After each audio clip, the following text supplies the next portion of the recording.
Tonight, we follow a trail that begins in the deserts of Egypt and ends in the cathedrals of Europe. A story of knights sworn to God who may have carried more than swords and shields. Beneath the sands of the Nile and in the shadow of the pyramids, the Templars are said to have uncovered secrets not meant for the light of day. This isn't about treasure or gold. It's about knowledge. Geometry etched into stone, rites whispered in tombs, medicines preserved by monks, and a code of symbols that survived fire and silence. What they brought back was not a relic, but a toolkit. Fragments of a civilization older than Rome, hidden inside the very structures we still walk beneath today. The church tried to erase it. Kings tried to seize it. But the echoes remain in stained glass, in labyrinth floors, in rituals that feel far older than they should. So before you dismiss this as legend, ask yourself, what if the Templars didn't just fight for the Holy Land? What if they carried Egypt itself across the sea? Like the video. Subscribe.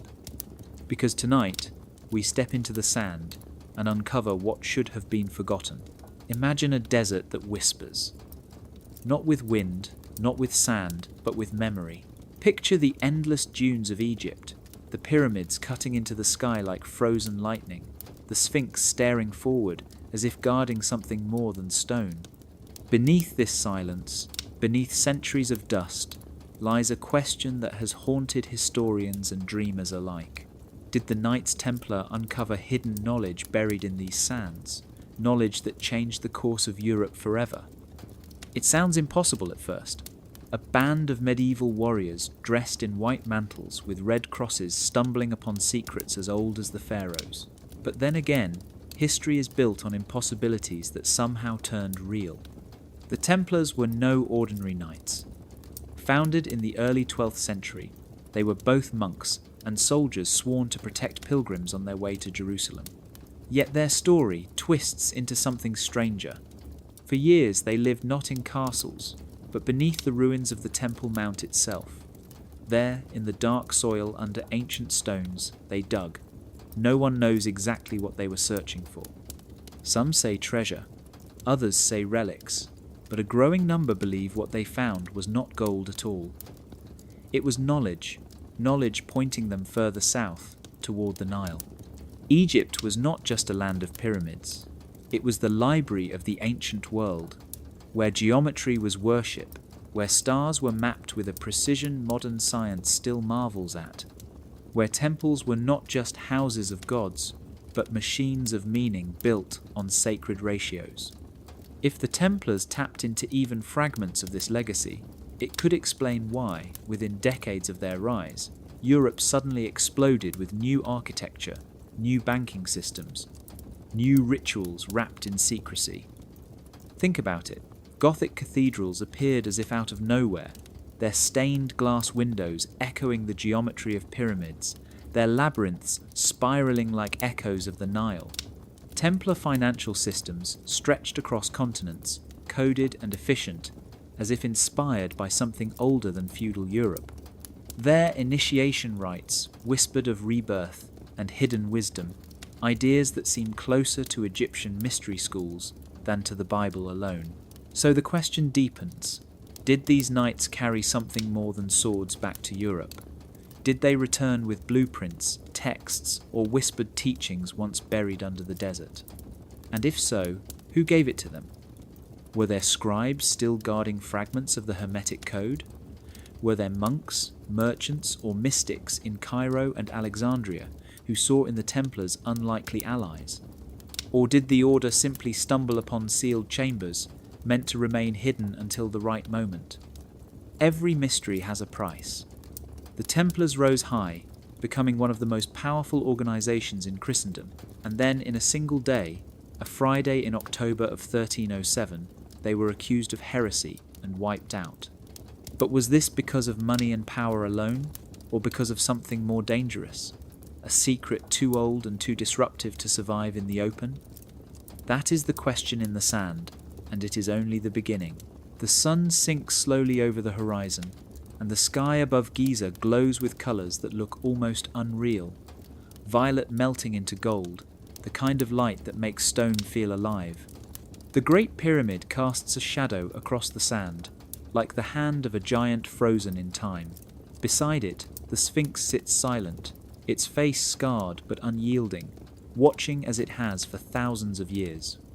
There is no sound except the faint hiss of wind over the dunes and the distant beat of the Nile, steady, eternal, like the pulse of the earth itself. Egypt at dusk is not simply a landscape, it is a library. Every stone, every carving, every alignment with the stars is a page waiting to be read. The pharaohs may be gone, the priests silent, but their words are still here, etched in limestone, coded into geometry, written in shadows that only appear when the sun stands at certain angles. To walk here is to feel watched, not by tourists or guards, but by history itself. Imagine being a Templar knight, far from the forests and castles of Europe, standing before these monuments. The air tastes of salt carried from the Mediterranean, dry and sharp. The sand beneath your boots crunches like crushed bone. Around you stretches a silence so heavy it feels like a weight pressing down on your chest. And then you look up. These structures are not ruins, they are messages. The Pyramid of Khufu was already ancient by the time Rome rose and fell. The Sphinx had already seen more wars than you could count by the time Christ was born. To stand here is to realize your entire civilization is a child compared to this.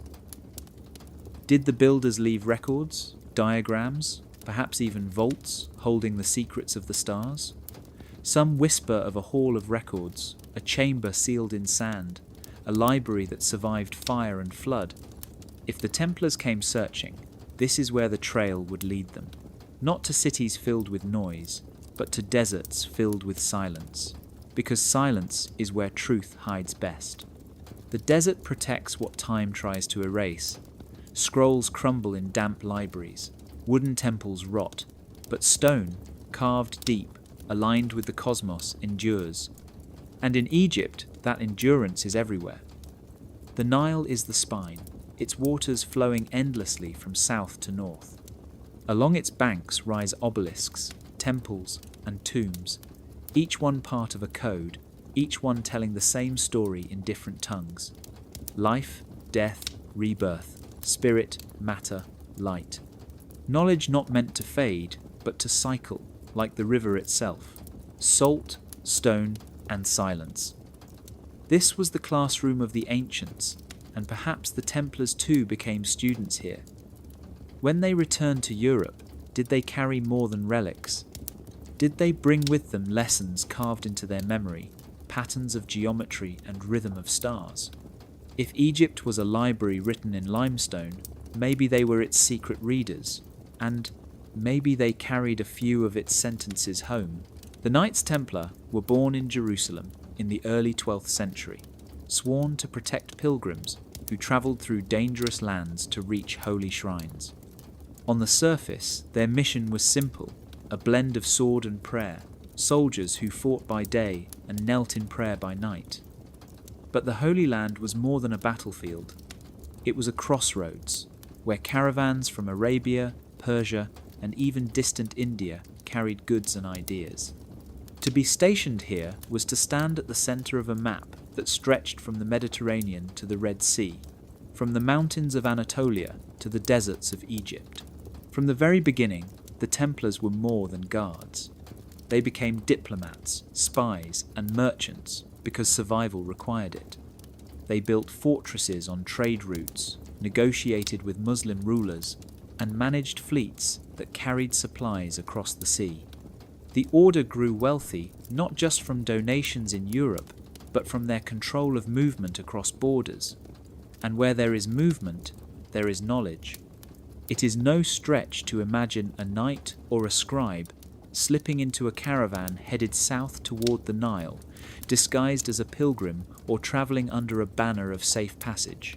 Egypt was only days away from the coast of the Levant, its ports buzzing with the same merchants who visited Acre and Tyre.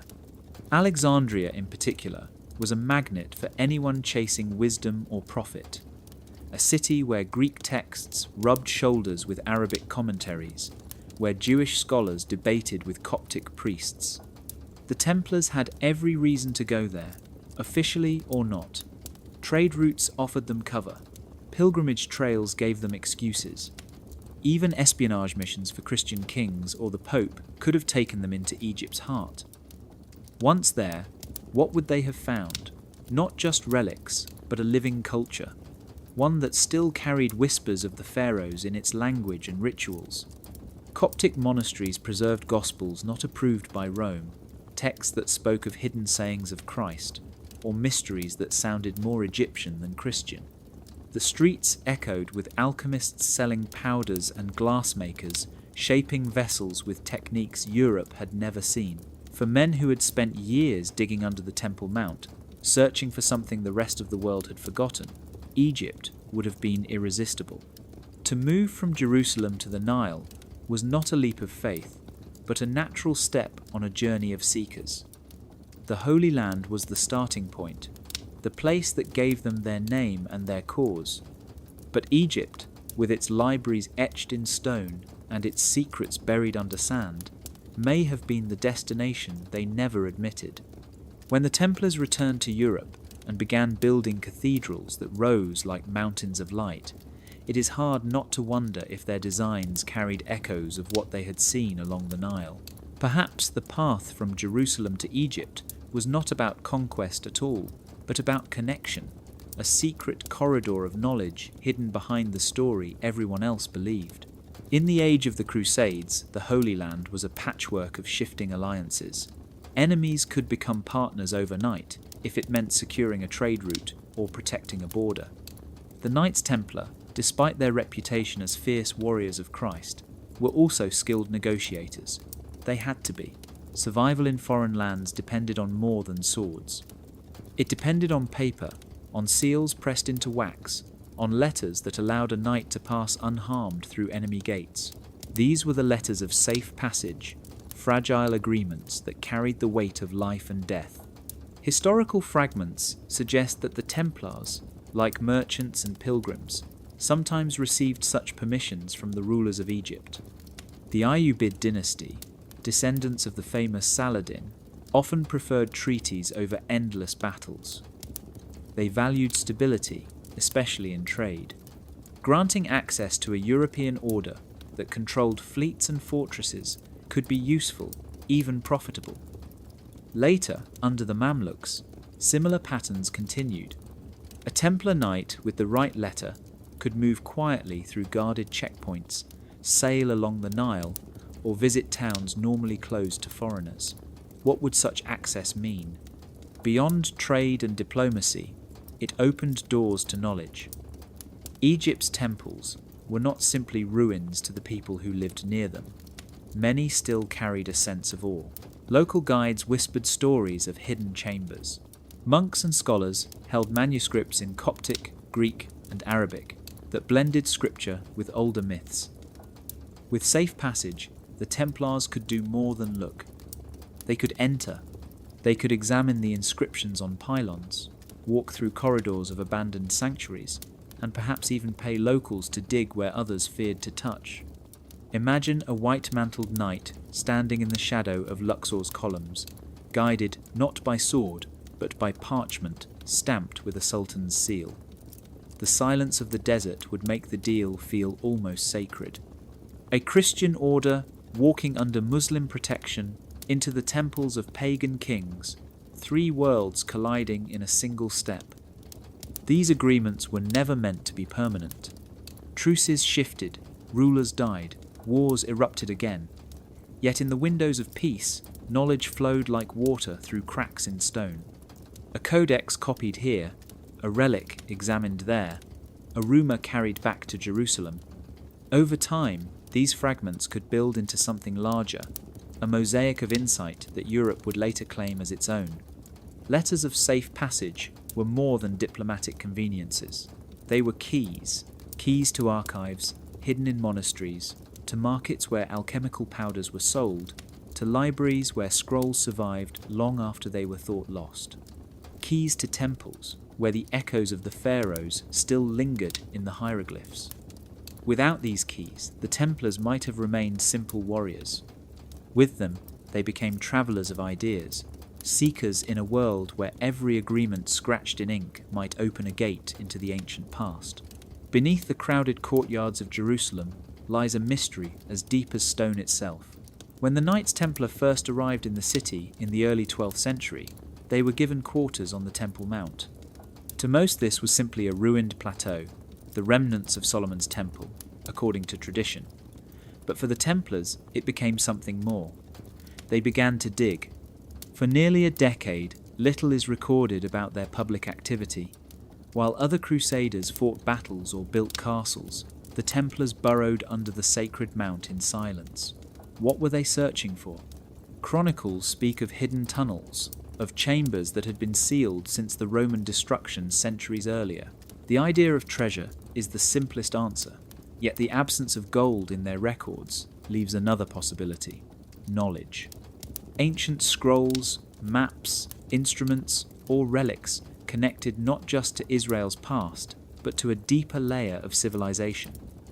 Some researchers believe the Templars uncovered clues that pointed them beyond Jerusalem. The stones themselves may have spoken of Egypt. The Temple of Solomon was said to be built with wisdom drawn from older traditions. Hebrew scriptures mention Egypt repeatedly, its symbols woven into the language of kings and priests. If buried documents link the temple's design to Egyptian geometry, then the Templars would have seen a path stretching southward along the Nile. Imagine their torches flickering against walls not seen for centuries, inscriptions hinting at proportions and alignments identical to those of the pyramids. A diagram of a cube divided by sacred measures, a sketch of the ark resembling Egyptian barks, a passage describing wisdom carried out of Egypt by Moses. For knights sworn to protect the holy, this would not be heresy, it would be revelation. The silence in their early years becomes easier to understand when viewed this way. They were not idly guarding ruins. They were students in an underground classroom. Whatever they found beneath the Temple Mount may have been less about relics and more about directions. A compass pointing them toward the desert where stone was scripture and the stars were the teachers. Later, their actions seemed to reflect this. Gothic cathedrals rising with impossible precision, rituals hinting at hidden initiation, financial systems based on patterns that echo ancient numerology. These are not the legacies of simple warriors. They are the fingerprints of men who had touched something older. The Temple Mount digs remain an enigma because almost nothing was written, perhaps deliberately so. To preserve secrecy, to protect knowledge too explosive for open record. Yet the coincidence is striking. An order that began as humble guardians suddenly emerges as one of the most powerful and mysterious institutions of the Middle Ages. Something changed in those tunnels, and if the whispers are true, what they unearthed was not an end, but a beginning, a doorway leading them toward Egypt, where the real archive waited beneath the desert sun. The waves of the Mediterranean crash against the harbours of Alexandria, carrying with them the scents of salt, spice, and ink. This city was never just a port. It was a crossroads of minds, where caravans from the east met ships from the west, and where words from ancient scrolls slipped into new languages. By the 12th and 13th centuries, Alexandria still pulsed with that reputation. The great library may have burned centuries earlier, but its spirit lingered in the streets. Greek philosophers, Coptic monks, Jewish rabbis, and Muslim scholars shared space in markets and coffee houses. Booksellers carried crates of papyrus and parchment, copied and recopied across generations. A traveller with coin or charm could purchase more than goods. They could purchase memory. Into this whirlwind the Knights Templar may have stepped, white mantles catching the sun, their presence both foreign and strangely familiar. Crusaders were feared in some places, hated in others, but in Alexandria commerce softened hostility. Money, after all, spoke more languages than words. Through treaties or disguises, the Templars could have walked the bazaars where manuscripts sat stacked like hidden treasure. Imagine a knight trained in battle suddenly confronted by a manuscript of Plato in Greek, or a scroll of Egyptian hymns preserved in Coptic, or an Arabic commentary on the stars that mapped the heavens with startling precision. To most soldiers, these would be meaningless symbols, but to the Templars, already rumoured to be seekers of hidden wisdom, these fragments were sparks that could ignite entire worlds of thought. Translators stood ready at every corner. A Jewish scholar might turn Greek into Arabic, then an Arab merchant into Latin. Knowledge leapt across tongues like fire across dry grass. In this exchange, secrets did not vanish, they transformed. A text on geometry became a blueprint for a cathedral. A scroll on alchemy became whispers of the philosopher's stone. A hymn to Isis became an echo in a Marian prayer. Alexandria offered all of this, wrapped not in secrecy but in noise, the constant clamour of a city too alive to realise it was giving away eternity one manuscript at a time. The Templars would not have needed to raid temples or dig beneath pyramids if they had access to Alexandria's bookstalls.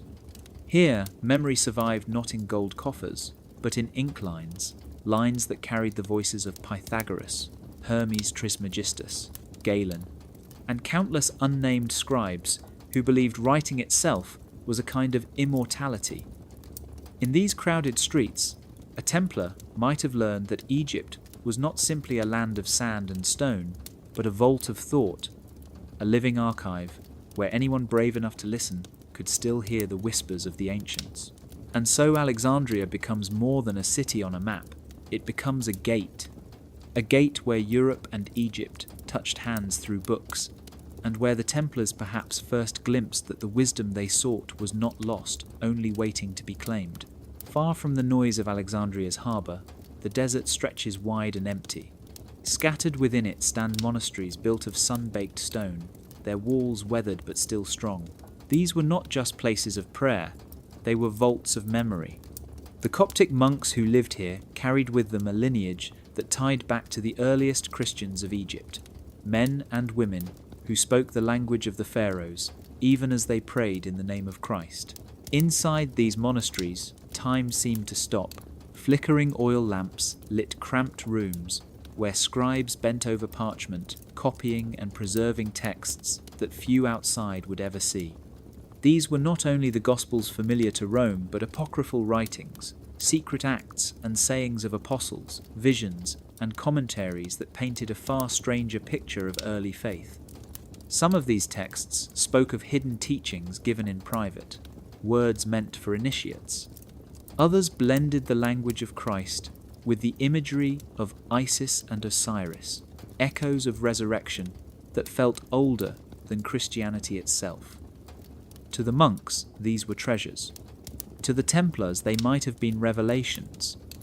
The Copts did not simply preserve scripture, they also held fragments of Hermetic philosophy, writings attributed to Hermes Trismegistus, the legendary figure who was said to bridge Egyptian and Greek wisdom. These texts spoke of the cosmos as a living mind, of man as a reflection of the divine, of a harmony between the stars above and the earth below. For a military order obsessed with discipline, secrecy, and building, these ideas would have resonated deeply. Imagine a Templar knight seated in the cool shadows of a monastery chamber, while a Coptic scribe unfurls a scroll written centuries before. The words would have spoken of transformation, not by sword, but by spirit, of initiation as a death and rebirth, of hidden knowledge that must be guarded from the unworthy. It is not difficult to see how such teachings could merge with the rituals that later surrounded the Templars. The desert monasteries were perfect hiding places for such knowledge. Empires rose and fell, libraries burned, but the monks remained. They copied quietly, wrapped manuscripts in cloth, and stored them in niches carved into stone. When threatened, they fled deeper into the desert, taking their texts with them. This act of preservation turned their monasteries into time capsules, each one holding fragments of a world the rest of history tried to forget. If the Templars gained access to even a portion of these writings, they would have found a bridge. a bridge between the faith they swore to defend and the mysteries of Egypt that pulsed beneath it. A bridge that suggested Christianity was not a break from the past, but a continuation of it. The Coptic custodians were not simply scribes. They were guardians, men who understood that sometimes the most dangerous truths are the ones written down, and in their dusty rooms, lit by oil and silence, the Templars may have glimpsed those truths waiting patiently to be read. In the dim light of a scriptorium, a manuscript lies open, its letters carefully inked in Greek, and later translated into Arabic and Latin. It is called the Corpus Hermeticum, a collection of dialogues said to be the voice of Hermes Trismegistus, the thrice great. To some, he was a fusion of the Egyptian god Thoth and the Greek Hermes, a figure who held the keys to the mysteries of the cosmos. To others, he was a myth, invented to give weight to teachings that blended philosophy, astronomy, and magic. But to anyone who read those words, the effect was electric. They spoke of a universe that mirrored itself, where heaven reflected earth and earth reflected heaven. The phrase was simple but powerful, as above, so below. For the Knights Templar, an order that combined the sword of the warrior with the discipline of the monk, this idea was more than philosophy. It was a code. They were builders of fortresses and chapels, men who lived by geometry and ratio. To them, the notion that numbers and patterns were not just tools but sacred laws would have struck deep. If the heavens moved in harmony, then to build in harmony was to touch the divine. Imagine a knight standing before the rising arches of a cathedral. The stones fit together with such precision that the structure feels less like human craft and more like a frozen prayer. Every arch, every window, every spiral of stained glass echoes a principle found in the Hermetic texts. To construct a building was not simply to raise walls. It was to create a reflection of the universe itself, a temple of stone aligned with the stars. The myth of Hermes Trismegistus also spoke of secret wisdom passed down from before the flood, knowledge too dangerous for the uninitiated. For a military monastic order sworn to secrecy, this was irresistible. It gave their rituals a sense of cosmic importance, as if their vows of silence were not just discipline, but the continuation of an ancient priesthood. Their white mantles marked them not only as warriors of Christ, but as initiates of a deeper mystery, a lineage that stretched back to Egypt. The phrase, as above, so below, did more than inspire architecture. It shaped their worldview. Battles on earth echoed battles in heaven. Oaths spoken in whispers bound not just men but the fabric of reality. Wealth, politics, and power became shadows of something larger, reflections of eternal truths. This way of thinking transformed them from simple knights into guardians of a cosmic order. The Code of Hermes was not a set of instructions, but a lens, one that allowed the Templars to see the world as a pattern waiting to be read. To live by it was to believe that every stone placed in a wall and every star mapped in the sky was part of the same divine equation. And for men who lived between prayer and war, between earth and heaven, that idea was more than knowledge, it was destiny. The Great Pyramid at Giza does not simply rise from the desert, it commands it. Its sides are so precisely angled that they align almost perfectly with the cardinal directions, its base so square that modern engineers still marvel at how it was achieved with tools far simpler than ours. But to the ancients, the pyramid was not just an engineering feat. It was a prayer written in stone, a statement that geometry itself was sacred. The measure of its sides is not random. Hidden in its proportions are constants that echo through nature.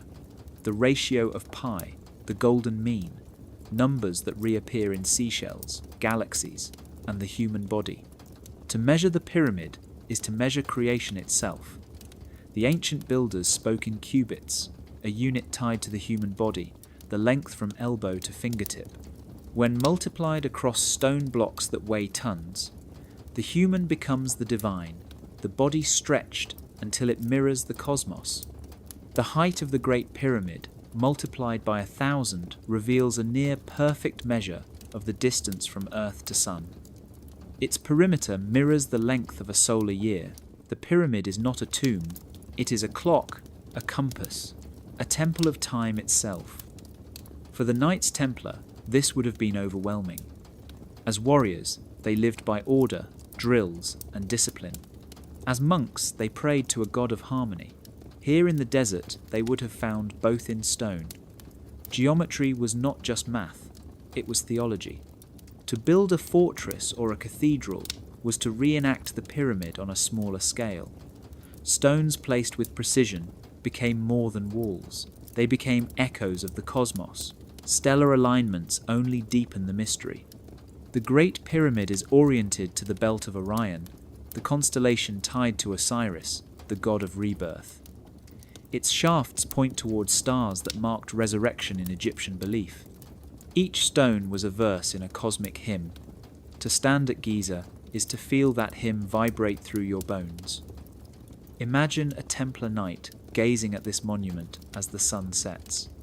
He has marched through deserts, fought on foreign soil, and prayed for signs of divine order.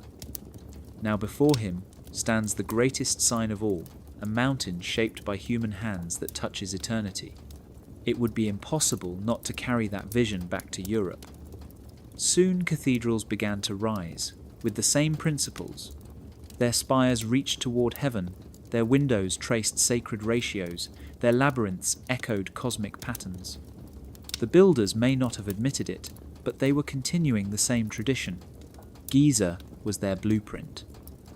The Templars may have seen in the pyramid not a relic of pagan kings, but a spiritual manual written for anyone willing to read.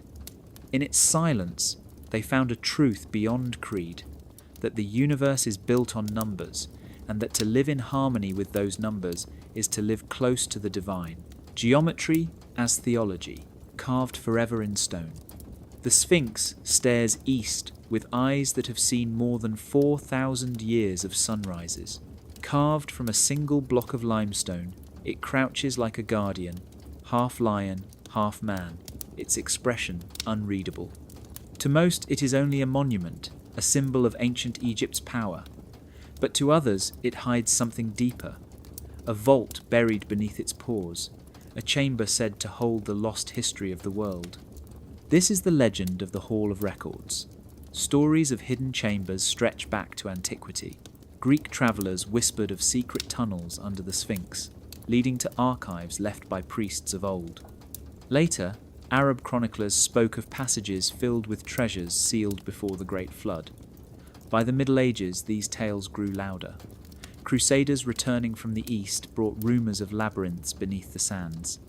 For the Knights Templar already fascinated by secret knowledge, such stories would have burned like fire in the imagination. Imagine standing before the Sphinx as the desert wind whistles through its weathered face. You know that what you see is only the surface. What lies below could be something far more important than gold. A library carved into stone, containing scrolls older than Moses, maps of the stars before history began, records of civilizations erased by time. This is what the Hall of Records was said to hold. Tunnels beneath the monument are real. Modern surveys with ground-penetrating equipment have revealed anomalies beneath the pores and between the body and the plateau, cavities that look like chambers. Some researchers claim they match the old legends too closely to be coincidence. Medieval texts describe similar things, though never directly. They hint at sealed rooms in the desert, of archives protected by stone beasts, of wisdom kept hidden until the appointed age. These may sound like myths, but myths often grow from kernels of truth. The Templars would have been drawn to such ideas. Already, they had dug beneath the Temple Mount in Jerusalem. Already they had searched ruins for something the rest of the world had forgotten. To hear of another underground chamber, one said to contain the lost wisdom of Egypt itself, would have been irresistible. Did they try to access it? No record says so, but their later fascination with symbols, numbers, and hidden knowledge suggests they believed in something like it. The Sphinx stands silent, refusing to give up its secrets. Sand has buried it up to its neck more than once, yet the stories remain, unshaken by centuries of excavation and denial. Somewhere beneath that ancient guardian people still imagine shelves of papyrus, waiting for a reader brave enough to enter. Whether or not the Hall of Records exists almost does not matter. The belief that it might exist has been enough to inspire centuries of seekers, from pharaohs to Templars to modern explorers. The Sphinx does not answer, it only watches. And in its silence, the question lingers, like the shifting sands at its feet, what lies beneath? In the temples of ancient Egypt, the priesthood guarded knowledge as carefully as they guarded the tombs of kings. To enter their ranks was not a matter of birth alone, but of passage. Candidates endured trials that tested body and soul. They fasted in silence, memorized chants, walked blindfolded through dark corridors meant to symbolize the journey into the underworld. Some accounts even suggest that initiates were placed in sealed chambers, left to face their fear of death before being released at dawn into the light of rebirth. To the Egyptians, this was more than theatre. It was transformation. To die symbolically and rise again was to prove worthy of carrying divine secrets. Centuries later in Europe, a new kind of brotherhood arose. The Knights Templar were soldiers, yes, but they were also monks bound by vows. Their initiation was hidden from outsiders. Rumours spread that candidates were blindfolded, stripped of pride, and made to swear loyalty in words never recorded. They too passed through symbolic death and rebirth, stepping out of their old lives and into the order as new men. The echoes are difficult to ignore. Egyptian priests and Templar knights lived worlds apart in time and culture, yet both demanded secrecy, trial, and transformation. Both believed that truth could not be handed freely. It had to be earned through ordeal. Passwords guarded the priestly mysteries of Egypt, just as passwords guarded the doors of Templar meetings. In Egypt, certain phrases carried cosmic weight. Utter the right words in the right order, and gates of the underworld opened. Speak wrongly, and you were cast into darkness. In the Templar tradition too, there were words that only brothers knew. To outsiders they were meaningless syllables, but to the initiated they were keys to trust, signs that the man before you was bound to the same vow. Imagine a young knight kneeling in a dim chamber, torches flickering on the walls. He hears words whispered in his ear, words that will mark him forever. He swears to keep them secret, to guard them even under threat of death. In that moment he steps into a lineage of secrecy that stretches back to the deserts of Egypt, where priests once whispered chants to the stars. Both systems used fear and awe to bind men into brotherhoods. Both promised that what lay on the other side of silence was not just belonging, but enlightenment. Perhaps the Templars borrowed more than symbols and numbers from Egypt. Perhaps they borrowed the very idea that knowledge is sacred only when hidden, and that true loyalty is forged in the shadow of death and the promise of rebirth. The priests called it initiation. The Templars called it oath. Different names, different eras, but the same pattern. Secrets protected by courage, power earned by silence, and transformation born in the darkness of trial. In the medieval world, books were as valuable as gold. Every page had to be copied by hand, every word traced carefully by a scribe hunched over a desk. In the markets of Cairo and Alexandria, booksellers dealt not only in religious texts, but in science, philosophy, and medicine. A traveller with the right connections could leave with knowledge that stretched back centuries. Papyrus had long since given way to parchment, but the spirit of preservation remained.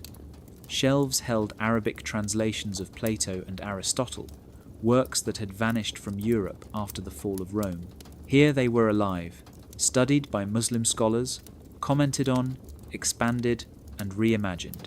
The words of Ptolemy, the great astronomer of Alexandria, survived in these markets too, his maps and star charts guiding both sailors and philosophers. Alongside these classical voices were stranger ones, texts attributed to Hermes Trismegistus and other figures from the Hermetic tradition. They spoke of the cosmos as a web of hidden correspondences, of metals that could be transformed, of souls that could ascend through the stars. Alchemical treatises filled with coded recipes and strange symbols circulated quietly, copied in secret for patrons who understood their value. It is not difficult to imagine Templars navigating these bazaars. Wealthy, disciplined, and already rumoured to seek hidden wisdom, they would have been ideal customers. They could pay in silver or protection, offering safe conduct to merchants in exchange for access to rare manuscripts.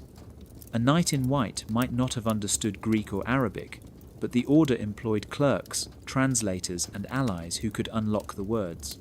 A single manuscript could change everything. A commentary on Aristotle could shift the way Europe thought about reason. A map from Ptolemy could redraw the known world. A Hermetic tract could inspire rituals whispered in secret halls. Knowledge travelled slowly, disguised as trade, yet its impact was explosive once it took root. The Templars were in the perfect position to carry it. Their ships crisscrossed the Mediterranean, their castles dotted the Holy Land, their influence reached from England to Jerusalem. A text bought in an Alexandrian stall could end up on a table in Paris or a shelf in London. Over time, these manuscripts became the seeds of Europe's rebirth. The Renaissance would later praise the rediscovery of Greek thought, but much of it had never been lost. It had been safeguarded in Arabic libraries and copied by Coptic or Jewish scribes, waiting for orders like the Templars to carry it back west. Papyrus and parchment, fragile as they were, became the vessels of transformation. They carried ideas that could not be contained by walls or armies.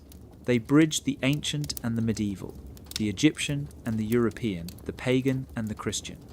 In their fragile fibres lay the true treasure of the desert, one more enduring than gold, for gold could be melted, but ideas once read could never be unlearned. Along the banks of the Nile, alchemy was more than superstition. It was a discipline that blended chemistry, philosophy, and spirituality into one pursuit.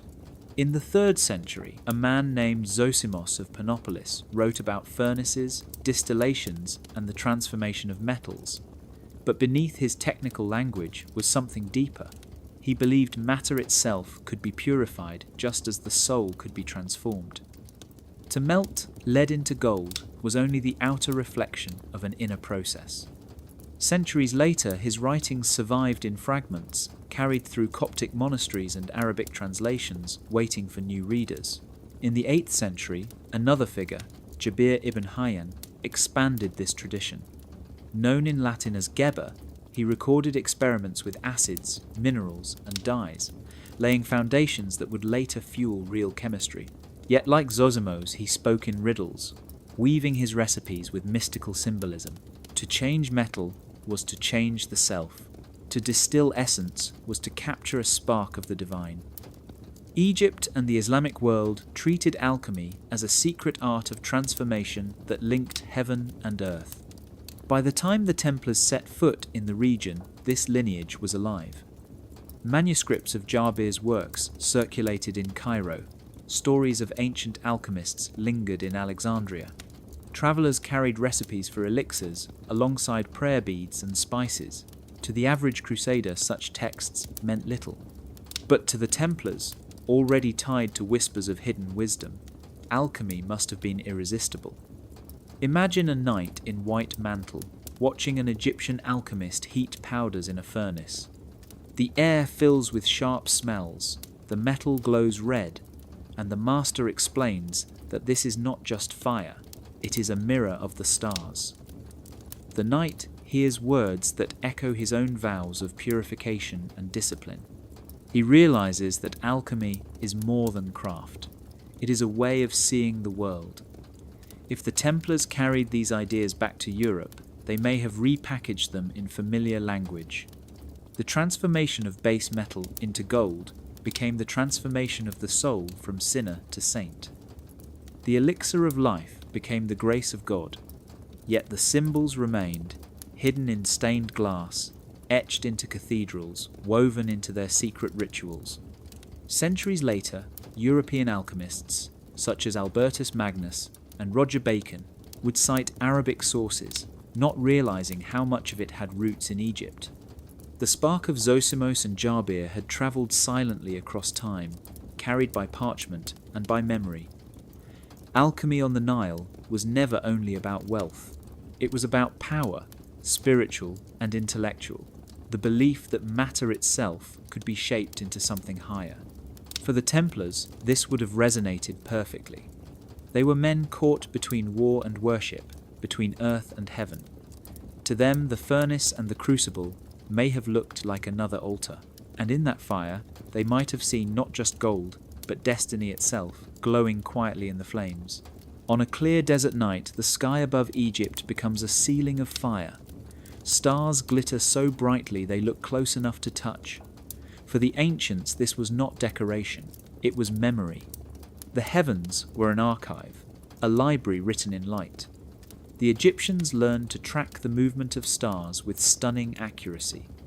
They knew of precession, the slow shifting of the sky over thousands of years. They mapped the decans, groups of stars that rose and set in sequence, marking time long before mechanical clocks. Temples were not built at random. They were aligned with solstices, equinoxes, and star risings. Stone became a map of the heavens, each wall and pillar designed to echo what lay above. To walk through Karnak or Dendera was to move through a cosmic calendar, a place where architecture and astronomy fused into worship. For the Knights Templar, this vision would have been astonishing. They were trained to follow orders, to march in formation, to build fortresses with geometric precision. To learn that the Egyptians had been doing the same with stars instead of soldiers must have felt like discovering the code of creation itself. The phrase, "as above, so below," was not just philosophy, it was reality carved into limestone. Imagine a Templar knight standing in the shadow of a temple at dawn. As the sun rises, its rays shoot directly through a corridor, illuminating a hidden chamber deep inside. This was not luck, it was design. The temple builders aligned stone with the sky so perfectly that time itself could be measured in light. For men who had sworn to serve both God and geometry, this was revelation. They began to see that heaven and earth were reflections, that by reading the stars, one could understand the laws of the world. In time, such ideas may have shaped their own architecture. Gothic cathedrals rose in Europe with rose windows that looked like wheels of stars, labyrinths that echoed the paths of planets, spires that pointed like fingers to the constellations. These were not just places of prayer, they were stone maps of the heavens disguised as churches. The Templars may have carried these lessons quietly, embedding them in designs that outlived their order. To read the sky was to read destiny. The Egyptians believed the stars guided souls through the afterlife. The Templars may have believed the stars guided their mission on earth. By combining stone and star, they crafted a theology of alignment, a belief that truth could be found in the harmony between above and below. Star maps and stone maps were the same thing, two languages telling one story. And those who learned to read both could unlock a code hidden not in books, but in the very structure of the universe. In the heat of the Egyptian sun, stonecutters worked with tools that were both practical and sacred. A square ensured that each block sat true. A compass traced perfect circles on clay tablets before they were carved into walls. Keys shaped like ankhs opened doors not just of wood but of meaning, symbols of life itself. These were not ordinary instruments. They were extensions of a worldview where geometry and spirit were bound together. Every cut of stone, every measured angle, was an act of devotion. The temple rose not only as a place of worship, but as a mirror of the cosmos, and the tools used to create it carried that weight. Centuries later, across the Mediterranean, new builders took up similar instruments. Medieval masons relied on the same squares and compasses to design cathedrals that seemed to defy gravity. To them, the tools were more than devices of measurement. They became symbols of balance and order.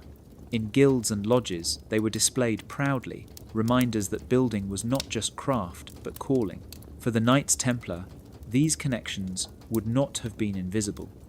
They were both warriors and patrons of architecture, financing and guiding the construction of churches, fortresses, and commanderies across Europe and the Holy Land.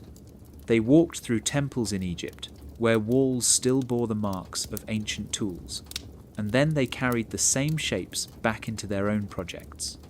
The square came to symbolize morality, the compass, spiritual boundaries, the key hidden knowledge. These meanings flowed quietly from one culture to another, until they became part of secret traditions that would later surface in Masonic rites. Imagine a Templar master overseeing the construction of a chapel. He holds a square in one hand, a compass in the other. To outsiders, he is simply ensuring accuracy. To insiders, he is echoing an ancient lineage, repeating gestures once made by priests in Egypt as they laid out temples to the gods. The tools are the same, but the language has changed, yet the idea remains intact. To measure is to honor the divine order. To build is to align heaven with earth. Over time, these instruments became more than objects. They became emblems, stitched onto banners, carved into stone, whispered about in rituals. A compass drawn across a page hinted at the circle of eternity. A square traced on a wall suggested justice and truth. A key worn around the neck promised access to secrets hidden from the uninitiated. In this way, the legacy of Egyptian builders survived, disguised within medieval brotherhoods, carried by the very men who swore to guard mysteries. Keys, squares, and compasses are simple tools, but in their simplicity lies power. They remind us that the act of shaping stone can also shape belief, and that the hand of a mason is never far from the hand of a priest. Along the Nile, the goddess Isis was worshipped as the mother and protector, the one who gathered the broken body of Osiris and restored him to life. Her image was everywhere, carved into temples, painted onto papyrus, carried in amulets, shaped like the throne that symbolized her power. She was often shown holding her son Horus on her lap, nursing him beneath the shelter of her arms. For centuries, this image was so deeply woven into Egyptian life that even after the old religion faded, it left echoes that could not be erased. When Christianity spread through Egypt and later through Europe, another mother figure rose to prominence. Mary, the mother of Jesus, was depicted in strikingly similar ways. She too was shown seated, her child in her arms, a figure of compassion and protection. To converts along the Nile, the transition was almost seamless. The devotion they once offered to Isis was now offered to Mary, the new mother who carried the divine child. This convergence of symbols did not stop at art. The myths of Isis shaped how many Christians came to think of Mary. Isis was the mourner who wept for Osiris, just as Mary wept at the foot of the cross. Isis was the queen of heaven, crowned with stars, just as Mary would later be painted surrounded by celestial light. Even the rose, a flower sacred to Isis, became one of Mary's most enduring symbols, blooming in hymns, prayers, and cathedral windows. For the Knights Templar who spent years in Egypt and the Holy Land, such parallels would not have gone unnoticed. They walked through chapels where Mary was venerated and through ruins where Isis had once been worshipped. They saw the same gestures, the same postures, the same themes of life, death, and rebirth. To them, it may have suggested that beneath the layers of doctrine lay a shared root, a timeless truth about the divine feminine that survived every empire. Later, esoteric traditions deepened this connection. Mystics spoke of the rose as a hidden symbol of wisdom, unfolding petal by petal. Secret orders traced their lineage back to Egypt through Isis and forward through Mary, claiming the two were mirrors of the same mystery. The river of the Nile and the rose of Europe became part of the same current, carrying the image of the mother across time and culture.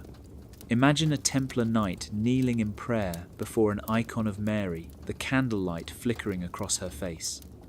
Perhaps in his mind the lines blur, and he remembers stories of Isis cradling Horus. To him the devotion is not divided but united, two names for the same eternal role. Mother of God, Mother of Kings, Mother of Mystery. The river flows endlessly, and the rose blooms again and again, reminding us that some symbols never die, they only change their dress and continue to guide those who seek them.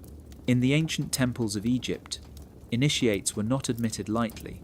They were led into chambers lit by torches, surrounded by priests whose gestures carried layers of meaning. Every movement, every word spoken, was part of a pattern meant to guide the candidate from ignorance to illumination.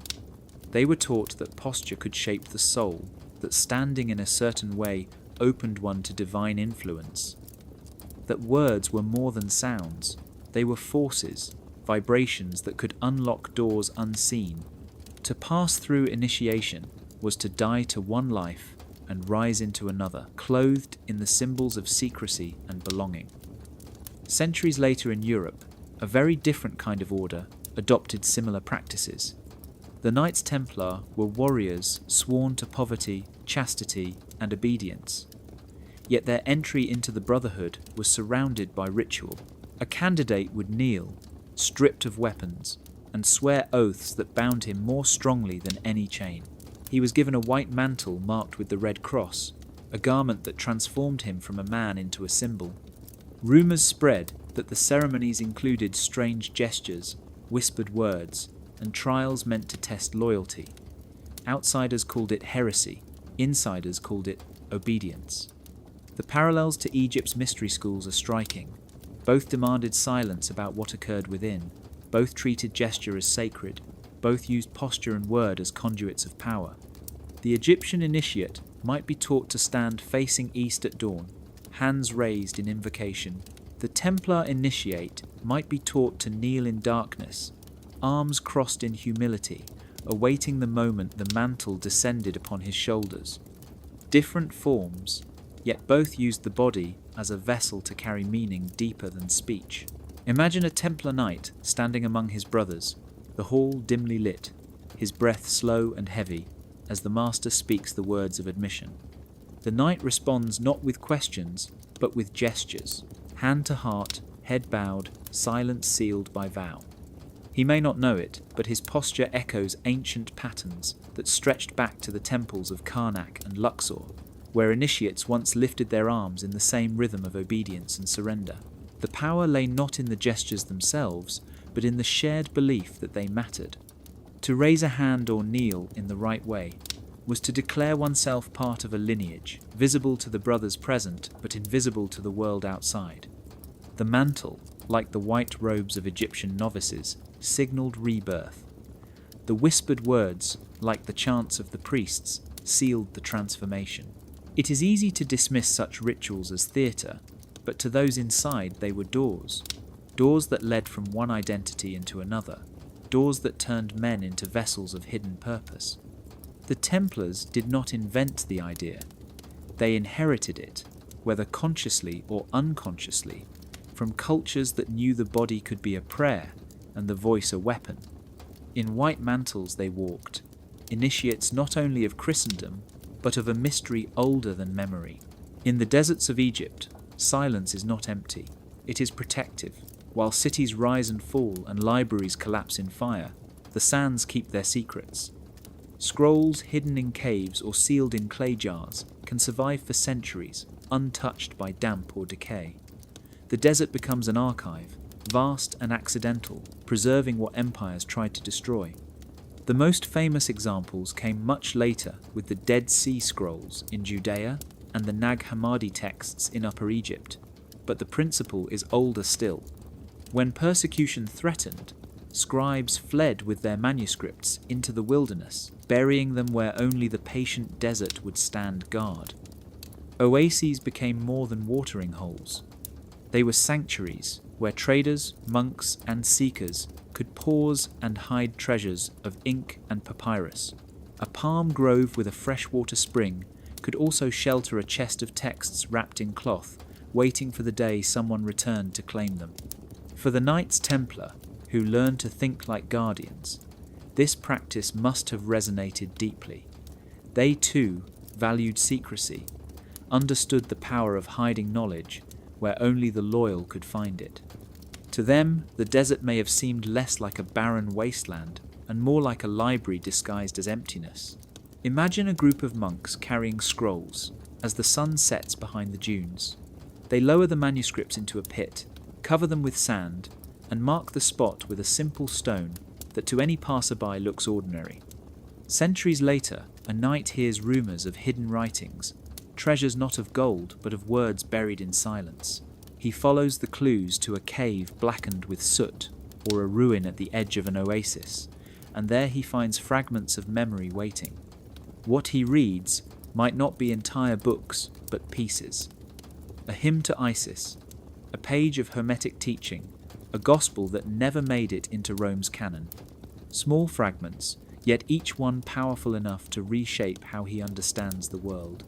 Stone monuments are impressive, but they cannot hide. They are too visible, too vulnerable to conquest. Scrolls in deserts escape notice. They lie undisturbed, untouched by the ambitions of kings. Fire can consume a library in a single night, but sand buries slowly and preserves quietly. The desert's dryness is a perfect vault. This is why knowledge often survives best outside of power, hidden not in palaces but in caves. The Templars, moving through these lands, may have realized this truth. To seek wisdom, you did not look only to the grand temples or the official archives. You listened to whispers, followed traders, and searched in forgotten places where silence kept its grip. The desert archive is not listed on any map. It is scattered, fragmented, 1,000 hidden caches across time, but taken together they form a secret library that has outlived empires. And for those who knew how to look, it was always there, waiting beneath the sand for someone willing to dig, not for treasure, but for truth. The journey from Cairo's desert mosques to the soaring cathedrals of France feels like a leap across worlds, yet beneath the surface there are patterns that connect them. The Knights Templar moved through Egypt not only as warriors, but as observers. They walked beneath arches shaped by ancient ratios, studied the geometry of mosques and older ruins, and perhaps carried those proportions back to Europe. By the time cathedrals like Chartres began to rise in the 12th century, the influence of something older seems to whisper through the stones. Chartres is more than a church, it is a puzzle. Its labyrinth stretches across the floor like a map, a winding path that echoes pilgrimage routes, and perhaps something more, a reflection of Egyptian temple journeys, where initiates walked corridors, symbolizing the path to rebirth. To step into it barefoot is to enact a ritual older than Christianity, one that feels at home both in the desert and in the nave. Above the labyrinth, the rose window blooms in glass. Its petals radiate with symmetry that mirrors not only the Rose of Mary, but also the lotus of the Nile, the flower that symbolized creation and rebirth. The play of light through coloured glass is not unlike the shafts of sun that once pierced Egyptian sanctuaries at solstice dawn. In both cases, the building becomes a calendar and a prayer, measuring time and eternity in a single beam of light. The numbers themselves tell their own story. Ratios used in Chartres and other Gothic cathedrals echo the golden mean and the proportions of the Great Pyramid. The height to base, the placement of transepts, the rhythm of arches, all suggest a memory encoded in stone, a geometry that had travelled silently from Egypt to France. Whether the Templars carried it consciously or whether it seeped through trade and scholarship is impossible to say, but the result is clear. These cathedrals were more than local creations. They were universal temples dressed in Christian symbols.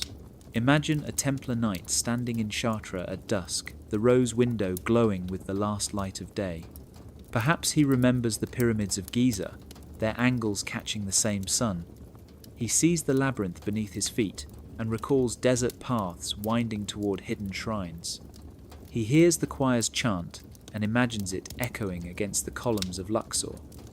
In that moment, Europe and Egypt are not strangers but reflections. From Cairo to Chartres, the thread of sacred geometry weaves without breaking. The stones remember even when the builders are silent. Cathedrals rise as if they are translations, European verses of an Egyptian hymn, each line preserving the same rhythm of number and light. Whether by design or by fate, the memory endures, encoded in walls that still stand, whispering of a journey that began in the sands of the Nile and found its voice in the glass and stone of France. In the ancient schools of Pythagoras, numbers were more than symbols for counting. They were sacred beings, living forces that shaped reality. 1 was unity, 2 was duality, 3 was harmony, 4 was foundation, and together they built the universe. Centuries later in Alexandria, these ideas blended with Egyptian mysticism and Jewish thought. Numbers became a bridge between heaven and earth, equations transformed into prayers. By the time the Templars stepped into the Mediterranean world, these echoes were everywhere, hiding in manuscripts, whispered by scholars, carved into temples. The order, devoted both to faith and to building, would have absorbed these lessons eagerly. To them, numbers were not just for tallying coins or measuring stones. Numbers could pray. Templar finance itself reflected this belief. They invented systems of credit and banking that turned silver and gold into invisible lines of trust, measured carefully with ratios and balances. The discipline of accounting was not separate from devotion. It was precision turned sacred, the same mindset that traced golden ratios into cathedral walls. Their architecture carried numerology in every arch. A chapel might be designed with 3 windows to echo the Trinity, 12 columns to reflect the apostles, or 72 panels to mirror the names of God preserved in mystical traditions. Yet beneath the biblical symbolism were deeper ratios, proportions whispered about since Alexandria, the golden mean, the square root of 2, the harmony of 7. A Templar chapel was a sermon spoken in stone numbers, a silent liturgy that only the attentive could read. Even their prayers may have carried numerological weight, repeating psalms in sequences, kneeling at fixed hours, chanting in rhythms that matched the divisions of day and night. Time itself was divided by sacred number, and to follow those patterns was to align one's soul with the hidden order of the cosmos. Imagine a Templar master with parchment spread before him, sketching plans for a new commandery. He marks measurements with compass and square, but in his mind each number is more than distance, it is meaning. The length of a hall is a verse. The height of a tower is a hymn. He believes that by aligning the structure with numerical harmony, he is not just building walls, but weaving a prayer large enough to live inside. Such thinking was not unique to the Templars, but they embodied it with unusual intensity. Their exposure to Alexandrian traditions, Coptic wisdom, and Arabic scholarship gave them a deeper reservoir than most of Europe possessed at the time. To them, finance, architecture, and worship were not separate. They were 3 forms of the same practice: the devotion of numbers, numbers that protected wealth, numbers that raised cathedrals, numbers that chanted the hours of God. In their hands, mathematics became more than utility. It became mysticism, a language of eternity spoken through coins, stones, and prayers. And perhaps that was their greatest secret, that the universe could be counted, and that every true number was a step closer to the divine.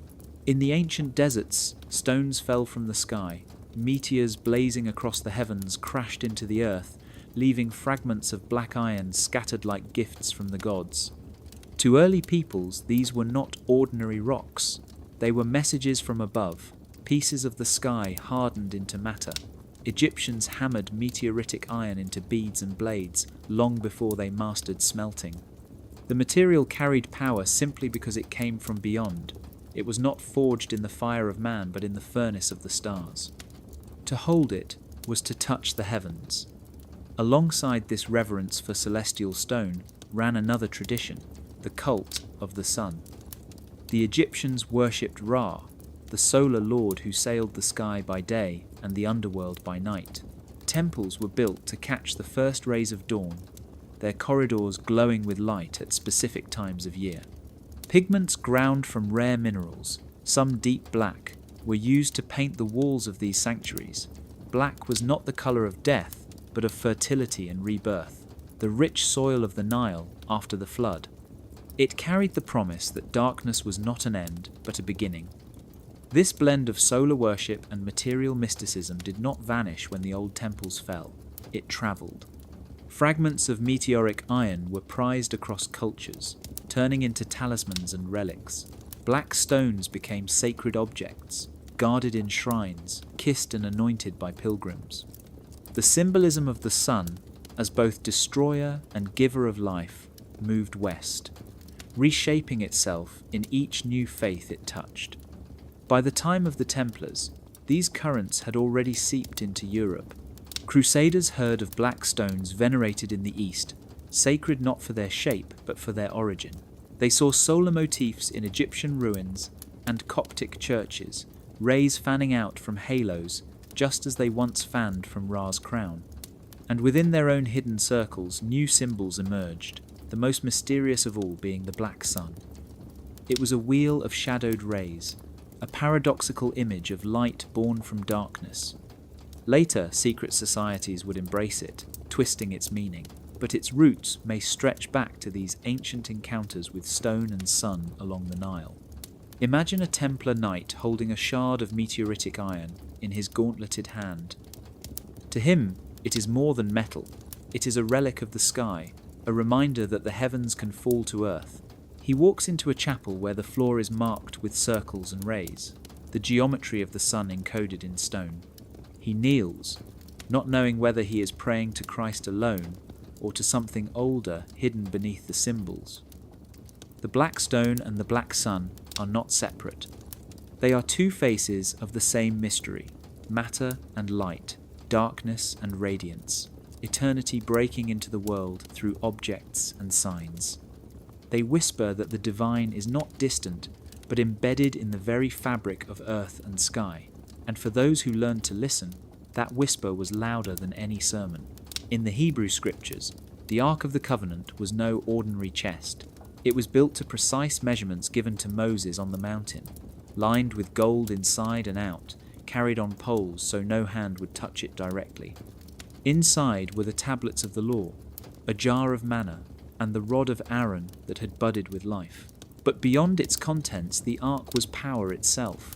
When it moved, armies followed. When it rested, the presence of God was said to dwell between its cherubim. To carry the Ark was to carry holiness, as if divinity could be placed in a box and borne into battle. In Egypt, a parallel tradition existed for centuries before. Temples housed solar barks, sacred boats built of wood and gold, carved with protective figures, and placed upon poles. Priests lifted them on their shoulders and carried them in procession, bringing the hidden god out from the inner sanctum to the people. The bark symbolized the solar journey of Ra across the sky, the endless cycle of rising and setting. Like the Ark, it was both container and throne, a vessel that transformed a procession into cosmic drama. These reliquaries, Hebrew and Egyptian, may seem worlds apart, yet they share a common idea. Holiness can be made portable. The divine is not bound to stone temples alone. It can be moved, carried, directed, and in that movement lies authority. For the Knights Templar, who guarded relics and built chapels, such concepts would have carried weight. They may have seen in the Ark stories echoes of the barques they glimpsed in Egyptian carvings. Both objects were designed with precision, both radiated power, both required rituals of secrecy and awe. Imagine a Templar knight studying depictions of priests bearing a golden barque from Karnak. He notices the poles, the wings of protective deities, the way the people bow as it passes. Then he recalls the descriptions of the Ark carried before the armies of Israel, its very presence scattering enemies. the parallels are too sharp to ignore. These were not just boxes or boats. They were technologies of holiness, carefully constructed to act as conduits between human and divine. Perhaps the Templars believed that by protecting relics, even splinters of the true cross or bones of saints, they were inheriting the same principle. Holiness condensed into matter, portable and powerful, a weapon and a comfort alike. Over time, the memory of the Ark inspired quests and legends, while the solar barks faded into forgotten hieroglyphs. Yet both whispered of the same mystery. Sacred power can be carried. It can be placed on shoulders, hidden in gold, moved from desert to city, from temple to battlefield. The Ark and the bark are reflections of one truth, that human hands long to hold the unholdable, to move the eternal through the temporal. And for those who guarded such things, the act was more than ritual. It was a reminder that divinity was never fully distant. It could be touched, lifted, and born into the world, blazing like a sun in a gilded vessel. In the heat of the Egyptian desert, survival depended on more than swords or walls. It depended on medicine. The land of the Nile had cultivated healing for thousands of years, blending herbs, minerals, and ritual into a system that was both practical and spiritual. Embalmers knew how to preserve a body for eternity, and in doing so, they unlocked knowledge of anatomy and preservation that would later astonish outsiders. Perfume makers distilled oils from flowers and resins, not only to scent temples, but to treat wounds and soothe pain. Pharmacists measured powders of plants that grew only in oases, combining them into remedies that worked when faith alone could not. This heritage did not vanish with the pharaohs.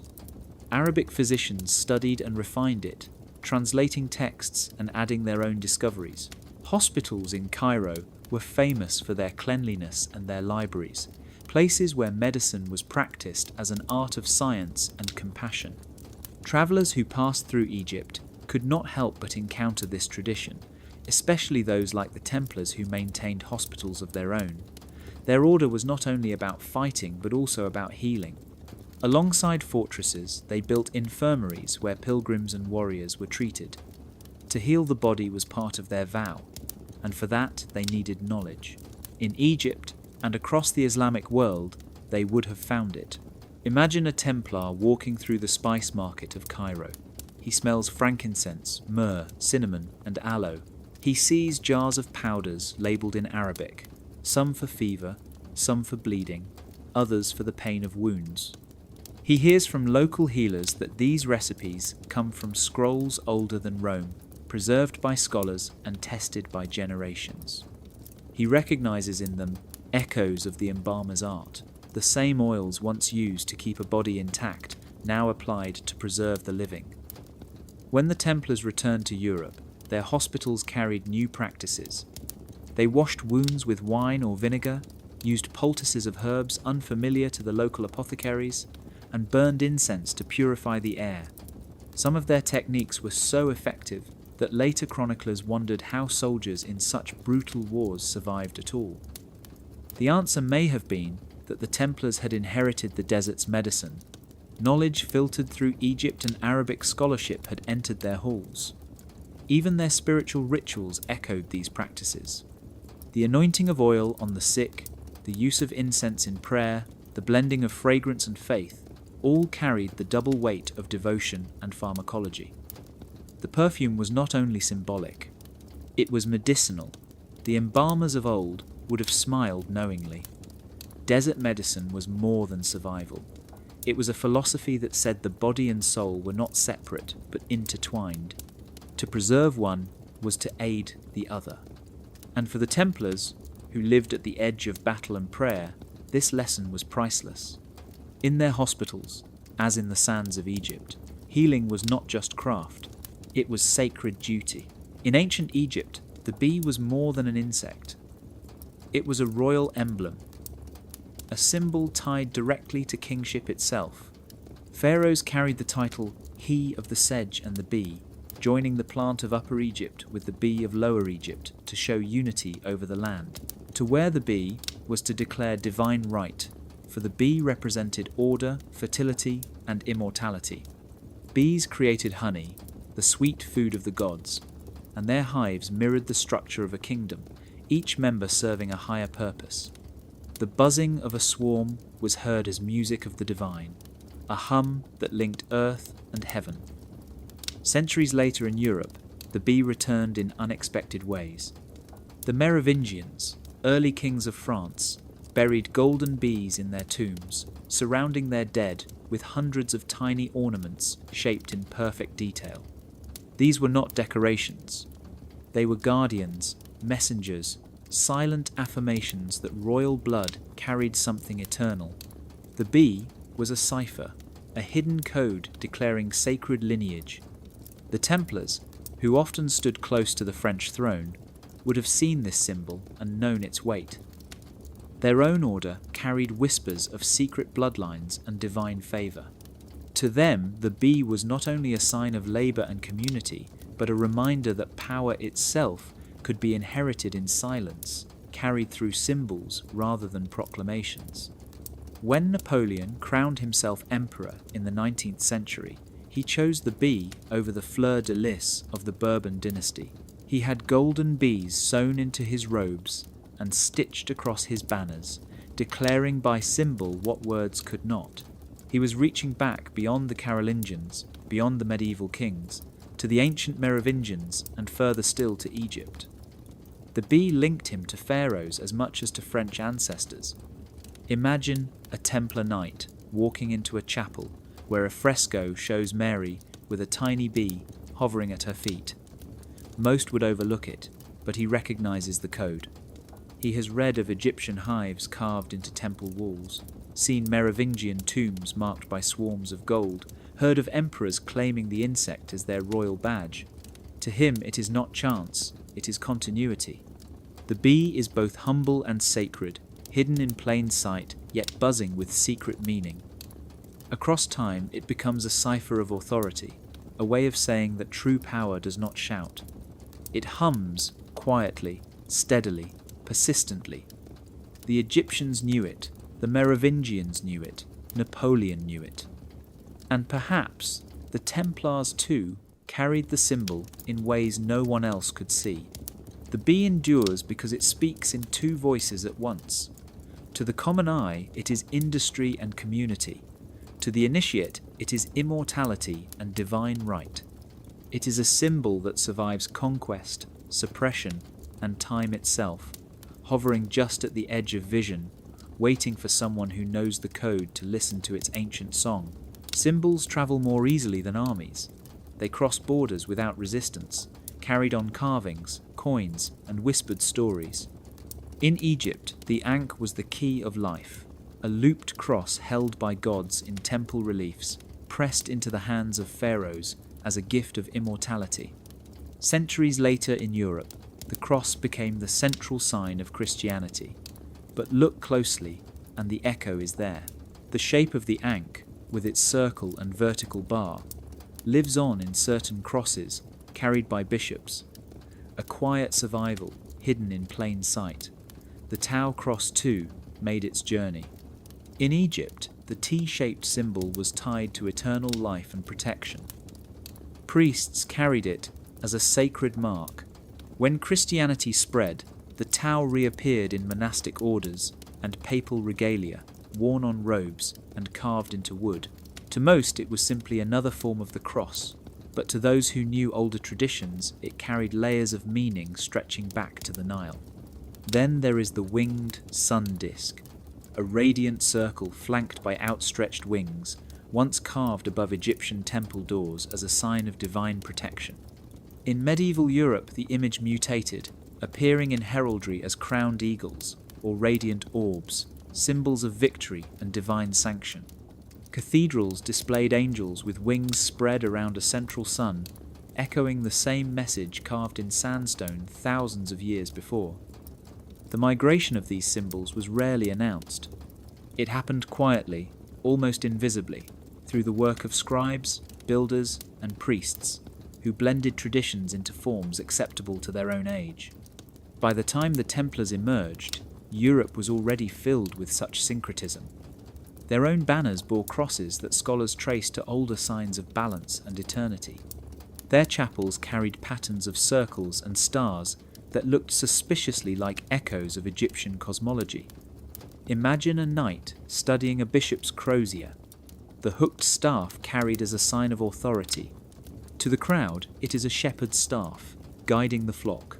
But to eyes trained in older lore, it resembles the staff of Osiris, the crook of the pharaohs, symbol of divine kingship reborn in Christian robes.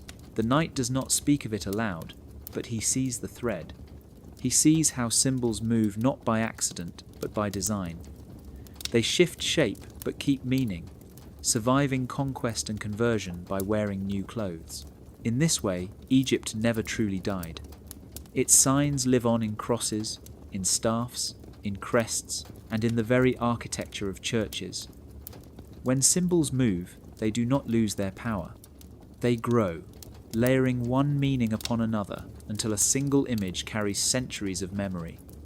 To the untrained eye, it is decoration. To the initiate, it is code. And for the Templars who stood between worlds, that code was both shield and key, a reminder that truth could be hidden in plain sight, waiting for those who cared enough to see.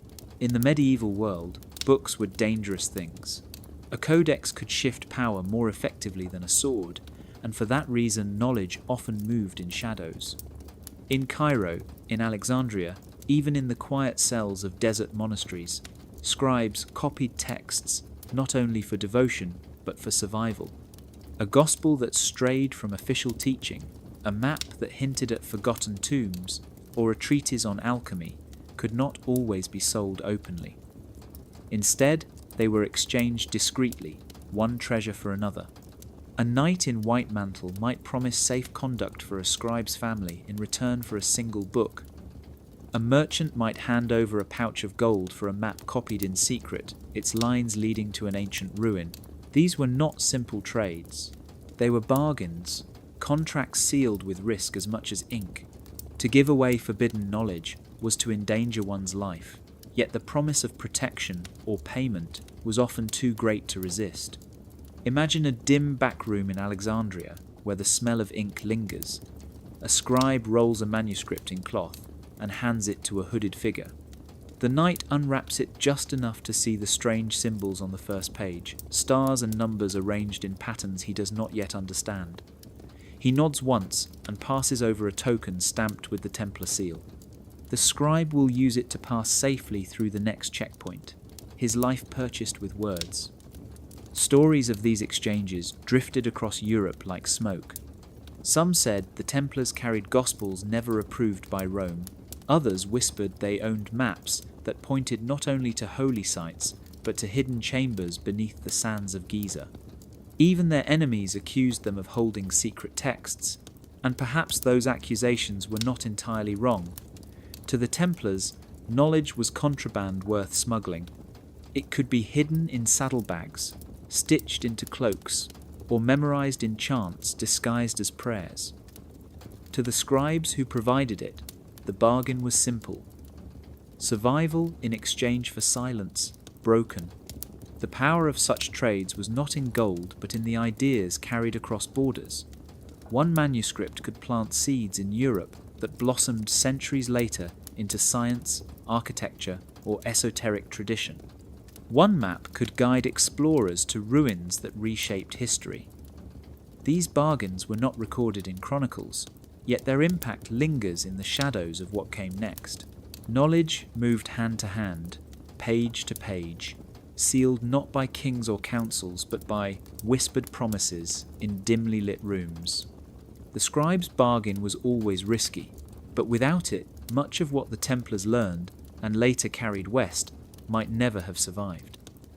It reminds us that history is not only written in victories and wars, it is also written in the quiet passing of a book wrapped in cloth, exchanged for safe passage beneath the gaze of stars. In the bustling streets of Cairo, the days were filled with noise and trade, but at night the city took on another life.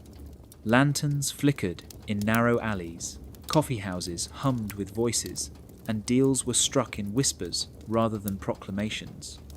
For foreigners like the Templars, survival in such a place depended not on swords but on intermediaries, men and women who lived between languages and faiths. These were the dragomans, interpreters who could slip from Arabic to Latin to Greek in the span of a breath. They guided pilgrims, advised merchants, and sometimes carried secrets worth more than gold. Jewish traders also played a vital role, for their communities stretched across the Mediterranean. They spoke the languages of both East and West, and their letters could cross borders that armies could not. A Templar knight might hand a sealed pouch to a Jewish merchant at dusk, knowing that by dawn it would begin a journey through Alexandria, Damascus, and on to Paris. The merchant's profit was money, but his true power lay in being a bridge no ruler could easily replace. Then there were the monks who had left their cloisters behind, renegades who carried knowledge too dangerous for their orders. Some offered services as translators, others as scribes, copying Greek manuscripts into Latin for patrons who asked no questions. Their loyalty was not to church or mosque, but to survival, and for the right price they could open doors into libraries or whisper passwords at guarded gates. Imagine a Templar knight sitting in a shaded courtyard, the heat of the day fading as a dragoman translates between him and a local scholar. The knight asks about a certain text rumoured to describe the geometry of the pyramids. The scholar hesitates, weighing the danger of speaking. The dragoman smooths the conversation, shifting words so that suspicion dissolves into curiosity. A bargain is struck, but only because the intermediary made the two men feel as though they spoke the same tongue. Without such figures, East and West would have remained strangers. With them, ideas flowed across deserts and seas. Of course, these bridges came at a price. Interpreters often worked for multiple masters, carrying secrets from one side to another. Merchants skimmed profits and spread rumours along with goods. Renegade monks might slip a forged page into a manuscript to test the gullibility of their patrons. Yet, even with risks, the Templars depended on them, for no amount of zeal could replace the skill of those who lived between worlds. Cairo nights were filled with these quiet negotiations, while Latin days in Europe reaped the results. Knowledge, maps, and stories that seemed miraculous in Paris often began in whispered exchanges in Egypt, carried by the tongues of those who had learned to survive by being many things at once. In the end, it was not always the knights or kings who shaped the course of history, but the interpreters, merchants, and monks who stood in the middle, turning words into bridges and making the impossible possible. At the mouth of the Nile, the water spreads into a wide fan of channels, a delta where ships from every corner of the world gather. In the 12th century sails, bearing crosses mingled with those of merchants from Venice, Genoa, and Alexandria. The Templars, though remembered as knights on horseback, also commanded fleets. Their ships moved along the Mediterranean, carrying pilgrims, supplies, and sometimes cargo that was far less ordinary than it appeared. Officially, these vessels held grain, oil, or cloth, but sealed, deep in their holds, were crates bound with wax and marked only with strange symbols. Within them were models of temples carved in miniature, instruments of measurement crafted from brass, and tubes filled with powders of ink and ash. These were not treasures of gold, but of knowledge, and they travelled under guard as carefully as any relic. Imagine a Templar galley rocking gently in the delta, its crew unloading sacks of wheat, while a smaller group moves a heavy chest down the gangplank. The chest is carried not to the market, but to a quiet storeroom near the harbour. Inside are scrolls purchased from a Coptic scribe, diagrams of constellations, and delicate glass flasks filled with dark pigment used by Egyptian embalmers. To the untrained eye, it is nonsense. To the Templars, it is inheritance, fragments of a science they believe must be preserved. Their fleets gave them reach that few others possessed. From Egypt, they could carry goods to Cyprus, from Cyprus to Marseille, and from Marseille into the heart of France. Each voyage was a thread in a web that tied together East and West.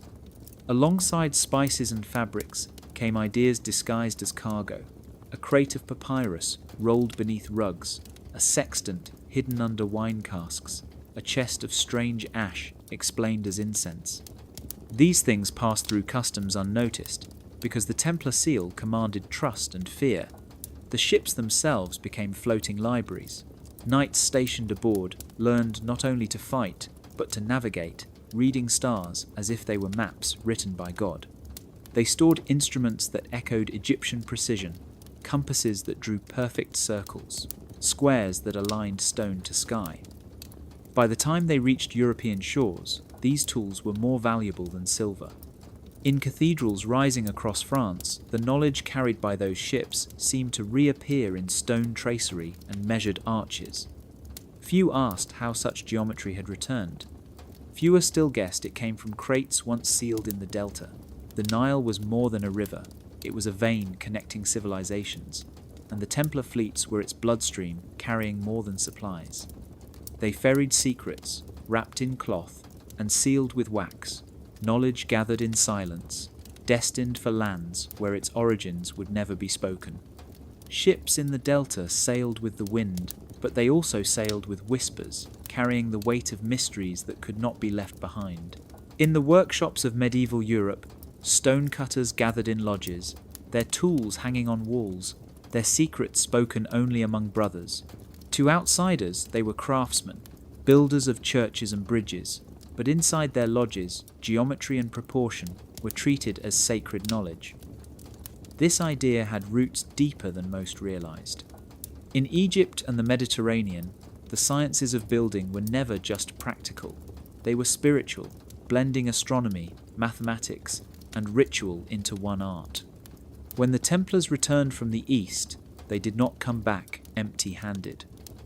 They carried fragments of temple science, ideas absorbed from Egyptian ruins, Arabic manuscripts, and Coptic monasteries. These fragments seeped into the lodges where masons trained, and from there into the great cathedrals that still stand today. Gothic architecture was not simply an evolution of style. It was a revolution in engineering.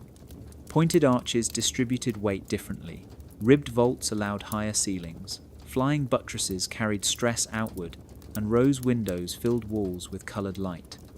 Each innovation was more than clever design. It was geometry applied with precision, proportions drawn from ratios that echoed ancient temples. Imagine a mason in Chartres, carefully carving a stone arch. His master shows him how the compass traces the curve, how the circle defines the strength. The apprentice thinks he is learning craft, but in truth he is touching a lineage that stretches back to the Nile. The same circle was traced in Egyptian sanctuaries. The same ratios aligned pyramids to stars. The lodge preserved these secrets in whispers and diagrams passed from hand to hand. Over time, the lodges grew into guilds, networks of craftsmen bound by oath and tradition. Their secrets were practical, but they carried a sense of mystery. Numbers were not only measures, but prayers. Tools were not only instruments, but symbols. By the 15th century, these guilds were seeding ideas beyond stonework. The same spirit of experimentation that measured arches began to measure the motions of the heavens, the fall of objects, the flow of water. The transition from lodge to laboratory had begun. What had once been temple science was reborn as natural philosophy, and centuries later it would ignite the scientific revolution. Without the lodges, without the secret transmission of geometry and proportion, Europe might never have leapt so quickly from superstition to science. The Templars did not write the formulas of Galileo or Newton, but their networks helped preserve and spread the fragments of knowledge that made those discoveries possible. The cathedrals they built were laboratories in stone, testing grounds where theories became structures. In their shadows, generations of thinkers grew up, surrounded by proof that human reason could touch the divine through measure and design. The journey from lodge to lab was long, but its fuse was lit when knights carried home not relics, but ratios, not gold, but geometry. And from that spark rose a fire that still burns in every equation and every invention born from the belief that the world can be measured, understood, and transformed. In the tombs of ancient Egypt, priests performed the opening of the mouth ceremony. A statue or a mummy was touched with a ritual blade or staff, its lips brushed as words of power were spoken. The purpose was not symbolic alone. It was believed that the dead would be able to breathe, eat, and speak in the afterlife because of this rite. The ritual transformed stone into life and silence into voice. It was a script meant to bridge worlds, to give presence to what would otherwise remain mute. Centuries later, in Christian Europe, another ritual became central: the opening of the Word. A priest would carry the Gospel book in procession, kiss it, and proclaim its reading to the congregation. The ceremony was rich with gesture and repetition. The book was lifted as if it were not paper and ink, but living truth. The words read aloud were believed to feed the spirit just as bread fed the body. To open the Word was to release divine power into the world. The parallels are striking. In Egypt, the ritual opened the mouth so that the dead could live again. In Europe, the ritual opened the book so that the Word could live again in the hearts of the faithful. Both used touch, breath, and sound to awaken what was hidden. Both carried the conviction that the sacred could be made present through carefully scripted action. The Templars, moving between east and west, must have noticed these echoes. They saw Egyptian carvings of priests pressing tools to statues. They watched Christian bishops lift books before the altar. The gestures were not identical, yet the rhythm was the same: to touch, to speak, to awaken. In their own rites of initiation, the Templars emphasized secrecy and symbol, drawing on layers of tradition older than their order. It is not difficult to imagine fragments of Egyptian ritual memory weaving into their ceremonies, quietly preserved without being named. Imagine a knight kneeling in a dim chapel. A brother touches his shoulder with a sword, whispers words that he is told must never be repeated. In that moment, he feels transformed, as if the ritual has unlocked a new part of him. The same sense of awakening that an Egyptian initiate might have felt when the priest declared the mouth opened. The human need behind these rites is timeless. We long for a way to bring life to silence, to give voice to the unseen, to awaken the sacred through action. Egypt answered with the opening of the mouth. Europe answered with the opening of the Word. Both rituals, separated by centuries, share the same heart. They remind us that ceremony is more than tradition. It is technology of the soul, a way of making the invisible tangible. And in the hands of priests, monks, or knights, these scripts carried the power to bind communities together and to whisper across time that the sacred is never far, only waiting to be opened. The Church of medieval Europe carried deep suspicion toward anything that smelled of Egypt. Priests and inquisitors spoke of Egyptian superstition as if it were a contagion, a disease that could corrupt the purity of Christian faith. Edicts were issued warning against charms, amulets, and strange rites that bore too close a resemblance to the practices of the Nile. Yet those echoes were everywhere. In the architecture of cathedrals, in the geometry of labyrinths, in the perfumes burned at altars. The influence of Egypt was subtle but persistent, and the more it appeared, the more the guardians of orthodoxy grew uneasy. The inquisitors were not blind. They saw rose windows filled with patterns that resembled solar discs, crosses that looked suspiciously like ankhs, and chants that echoed rhythms older than Christendom. To them it was not coincidence, but contamination. Sermons warned against astrologers who claimed to read the heavens as the Egyptians once did. Laws banned the use of certain pigments believed to have magical properties.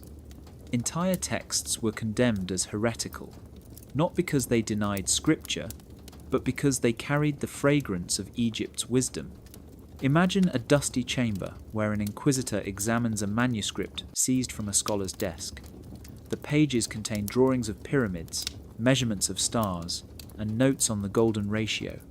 To the scholar, these were studies of nature, but to the inquisitor they reeked of pagan error. The order is given to burn the book, and with it vanishes a fragment of the bridge between civilizations. Yet, destruction was never complete. Ideas have a way of surviving even when texts are lost. Builders whispered ratios to apprentices. Monks copied diagrams in margins no one else would read.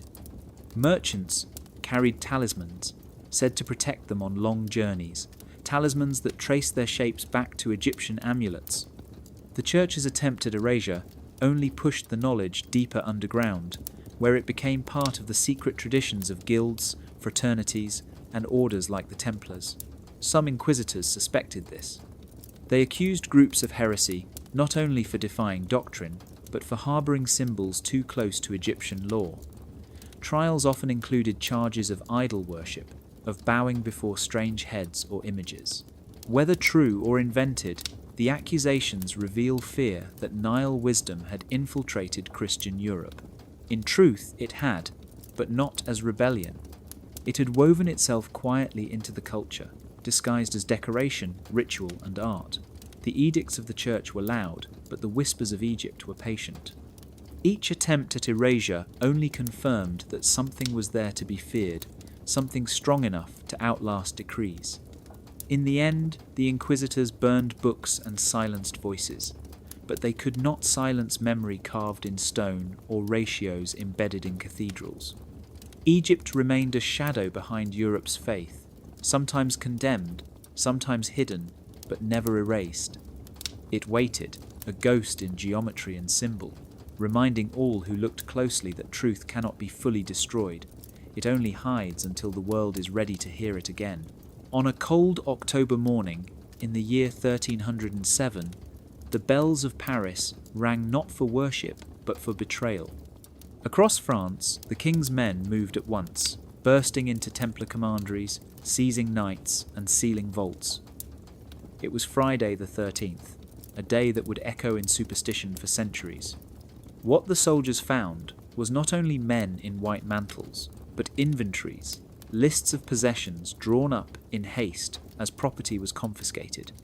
These records spoke of lands, horses, coin, and weapons, but buried among them were stranger items, odd instruments described in vague terms, compasses larger than any used by common masons, tubes filled with powders of unknown origin, books of figures sketched with stars, circles, and numbers instead of words. For a brief moment, these details surfaced in the official accounts, and then they stopped. Later inventories mention nothing unusual, only the expected assets of a military order. It was as if the oddities had been swallowed, hidden away before the ink was even dry. Imagine a scribe in Paris struggling to describe what he sees as trunks are opened. Inside are rolled parchments covered in diagrams of pyramids and stars. There are brass devices that resemble both weapons and tools, their purpose unclear. He writes Book of Figures because he has no better name. The page is copied into an archive, then later crossed out, replaced with silence. The king wanted wealth, but perhaps he found something more, something he could not explain and did not wish to publicize. Rumours spread quickly. Some said the Templars had relics of Egypt, fragments of idols, or scrolls from the libraries of Alexandria. Others whispered of mechanical devices, spheres that tracked the heavens, or instruments of alchemy. The official records give no answer. They speak once, and then fall silent, a gap more haunting than any confirmation. What became of those items no one knows. Some may have been destroyed as heretical. Others, hidden in the vaults of the crown or the church. Perhaps a few were spirited away before the raids, carried onto ships that vanished into the Mediterranean. The suddenness of the erasure suggests intention. Knowledge that had survived centuries of transmission was once again pushed underground. For the knights who were dragged away in chains, the question of their books and instruments was secondary to survival. Yet even as they faced torture and trial, the memory of what they had guarded clung to them. The Friday of Seizures was not just the end of an order. It was the closing of a chapter in the long story of how Egyptian wisdom had moved west. The inventories opened a crack in the door. just wide enough for us to glimpse what may have been carried across deserts and seas. Then the door slammed shut, leaving only silence and the uneasy knowledge that something was taken, recorded for a heartbeat, and then erased. When the flames of persecution died down after the fall of the Templars, it seemed the order had been erased, but ashes often hide embers. In Portugal, the Knights simply changed their name, becoming the Order of Christ with papal blessing. Their white mantles bore a different cross, yet the spirit of the order remained. From their new base they funded voyages that would one day reshape the world, but beneath the sails and trade lay whispers that older knowledge had survived with them. In Scotland, the story was different, but no less mysterious. There, legend says, fugitive Templars found shelter among clans hostile to the Crown of England. At Rosslyn Chapel, carved centuries later, strange symbols cover the stone. Green men peer from corners, stars, and geometric knots fill the ceilings, and hidden among them are echoes of Egypt, patterns that mirror lotus blooms, arches that recall temples along the Nile. Even the suggestion of bees, the ancient emblem of kingship. Whether these carvings are proof or coincidence, they fueled the belief that Egyptian secrets smuggled by Templars had taken root in the north. Out of these survivals grew secret fraternities.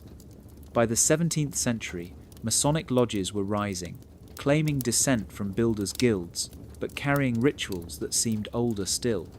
Their symbols, the square, and compass, the eye, the pillars, looked suspiciously like reworked fragments of Egyptian temple lore. Degrees of initiation spoke of death and rebirth, hidden words, lost knowledge, recovered. To the uninitiated it was allegory, but to the initiated it was continuity. Alongside masonry, alchemical texts circulated with diagrams that blended Egyptian symbols with Christian mysticism. Suns, serpents, and pyramids appeared on their pages. The phrase "as above, so below" was whispered again, this time in laboratories lit by fire rather than temples lit by torches. The continuity is subtle but undeniable. The bee of the pharaohs buzzes faintly in Masonic lodges. The sacred geometry of Giza resurfaces in cathedrals and lodge halls. The embalmer's art finds echoes in alchemical recipes, promising to transmute base matter into gold. The Templars may have fallen, but what they carried did not. Imagine a dimly lit room in the 17th century, where men in aprons and sashes gather around a table. On it lies a book filled with symbols half understood. They speak of Hiram, of Solomon's temple, but woven into their words are fragments of Egypt, smuggled through centuries of silence. No one speaks of Templars openly, yet their ghost is present in every symbol and every vow. After the ashes, the order was gone, but its secrets had simply changed clothes. They survived in Portugal under royal blessing, in Scotland under stone carvings, and in secret fraternities that claimed to guard wisdom older than kings. Egypt still whispered in their rites, not as empire, but as echo, reminding those who listened that the river of knowledge never dries. It only flows underground until the world is ready to drink again. Walk into a Gothic cathedral and let your eyes wander upward. The arches soar, the vaults stretch like wings, and the windows pour coloured light across stone. It feels sacred, but it also feels measured. Scholars who have studied these structures find anomalies, details that hint at influences not entirely European. Ratios traced in the proportions of cloisters match those of Nile temples, golden sections repeated with precision that seems too deliberate to be accident. The distance between columns, the angle of staircases, even the shapes of labyrinths on cathedral floors mirror numbers whispered of in Egyptian geometry. These are stones that still speak. In Chartres, the labyrinth etched into the floor does more than guide pilgrims. Its dimensions align with celestial cycles, just as temple corridors in Egypt aligned with stars.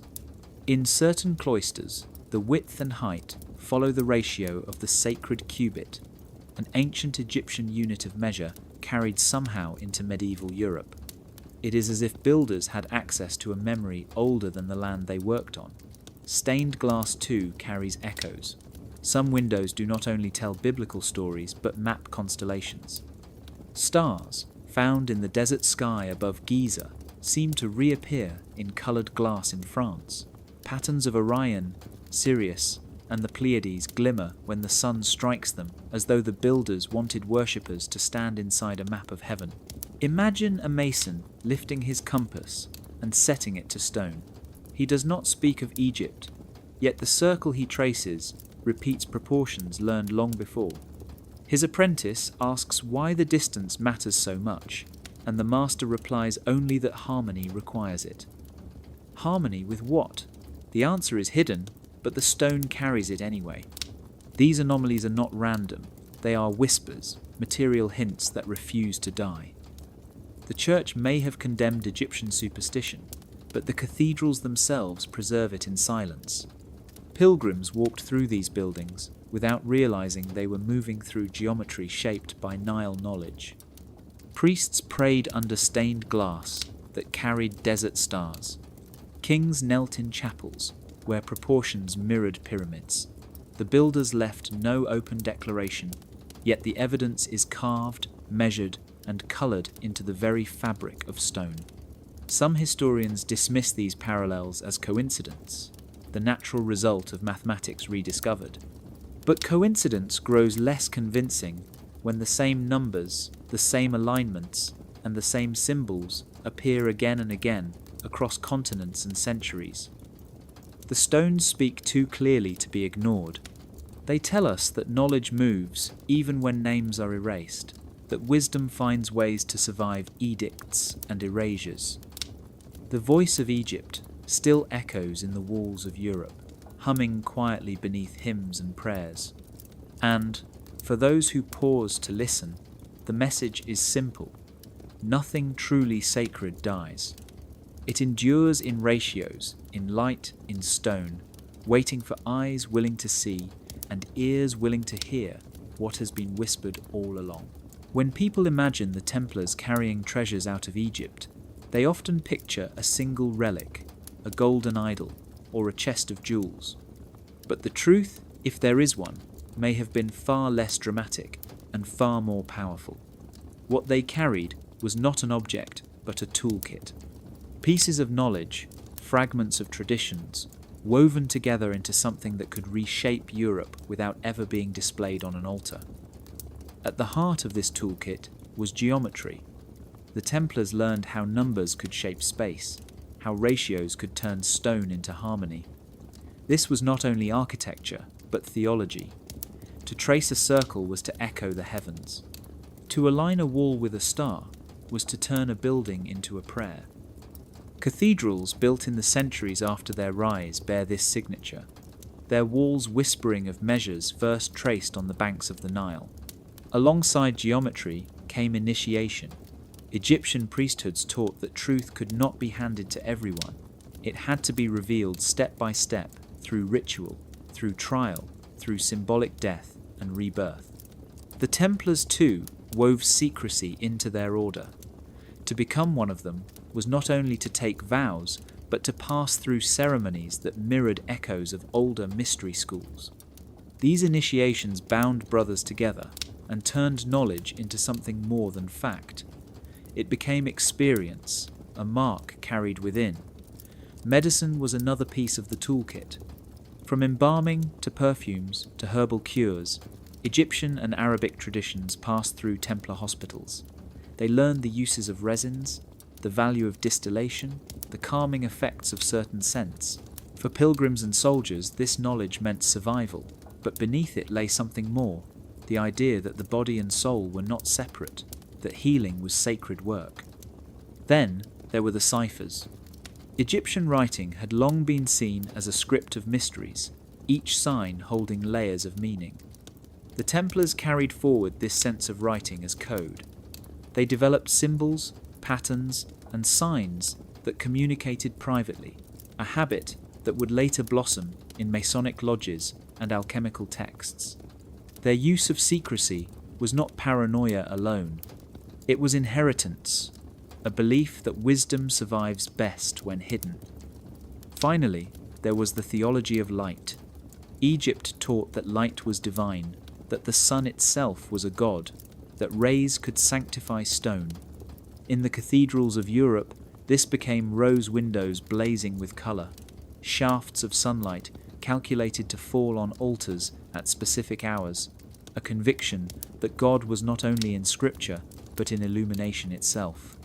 Together, these fragments formed a toolkit far greater than any relic. It was portable, adaptable, and indestructible. No army could seize it, no fire could burn it, no king could confiscate it. The Templars may have fallen, but what they carried survived in stone, in symbol, in ceremony. What they carried was not a treasure to be displayed, but a legacy to be lived. A way of seeing the world that turned every measure, every rite, every beam of light into a whisper of the eternal. Beneath the hot winds of the desert, the dunes shift but never vanish. They cover and reveal, hide and hint, the same way history does. At the end of the Templar story, one question lingers like a footprint in sand. Did the Knights import Egypt into Europe, or did they simply remember it? When they traced circles in cathedral floors, when they swore oaths of secrecy, when they lit their chapels so that light struck the altar at precise hours, were they borrowing from a land far away or awakening something already sleeping within their own tradition? Some historians argue that contact with Egypt gave the Templars new tools, fragments of ancient science wrapped in myth. Others suggest that the echoes were too precise to be borrowed, that the order carried forward memories far older than the crusades, memories hidden in scripture, legend, and blood. Egypt might not have been a discovery, but a return, a reawakening of truths the world had almost forgotten. Imagine a knight standing at the edge of the Nile, looking at the pyramids glowing under a setting sun. He feels not curiosity, but recognition, as though the lines of stone are familiar. Centuries later, a mason in France carves a rose window that mirrors the same geometry. The thread is not direct, yet the pattern feels continuous, as though memory itself had crossed the sea. What makes the question more haunting is how little we can prove. The records are fragments, the symbols scattered, the testimonies clouded by accusation and fear.